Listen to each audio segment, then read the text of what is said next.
আবারও একটি নতুন ভিডিওয়ে আপনাদেরকে স্বাগত। আজ এই ভিডিওর মেন টপিকটি হতে চলেছে নিপুণ ইন্ডিয়া স্মল ক্যাপ ফান্ডের ব্যাপারে। আমার কাছে অনেক দিন ধরে ইনকোয়ারি আসছিল নিপুণ ইন্ডিয়া স্মল ক্যাপ ফান্ডের ব্যাপারে পুরো ডিটেলসটি জানানোর জন্য।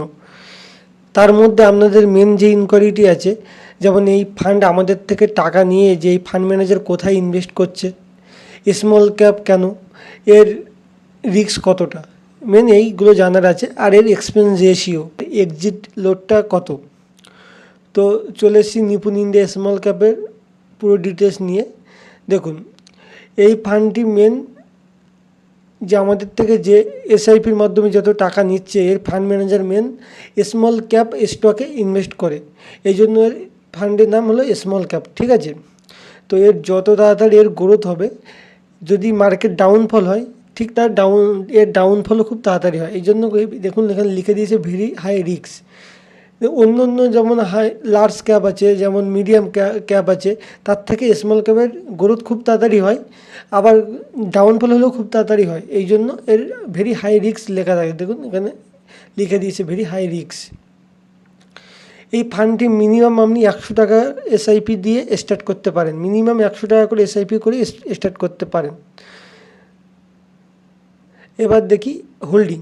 দেখুন, এই ফান্ড আমাদের থেকে যত টাকা নিচ্ছে, নিয়ে কী কী স্টকে আপনারা ইনভেস্ট করে রেখেছে। দেখুন, HDFC limited, appear industry, multi community exchange of India limited, Bharat heavy electrics limited, এরকম 202 হোল্ডিং আছে এই ক্যাবের। দেখুন, এসি ওয়ালেট ক্লিক করে আপনারা আরও দেখে নিতে পারেন। দেখুন, এরকম প্রচুর প্রচুর প্রচুর স্টকে ইনভেস্ট করে রেখেছে। দেখুন, ইকুইটি হোল্ডিং আছে 95, প্রায় 96% বা 95.5%। ক্যাশ আছে 4.5%-এর মতো। এবার যদি আমি সেক্টর হিসাবে দেখি, তাহলে কোন কোন সেক্টরে মেন ইনভেস্ট করে রেখেছে।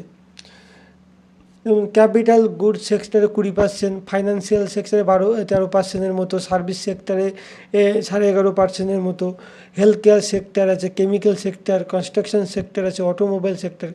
এই ফান্ড এইসব সেক্টরে এই 48 কত আছে এখানে 48,174 কোটি টাকা ইনভেস্ট করে রেখেছে। এবার আমি অ্যাডভান্স রেশিওতে যাই। দেখুন, টপ 5 9% আছে, টপ 20 আছে 26%। এইরকমভাবে আপনার ইনভেস্ট করে রেখেছে।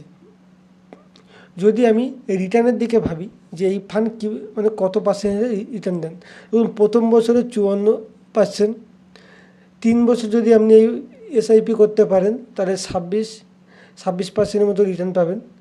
আর যদি আপনি 5 বছরের মতো ইনভেস্ট করতে পারেন, তাহলে 27-28% মতো আপনি রিটার্ন পাবেন।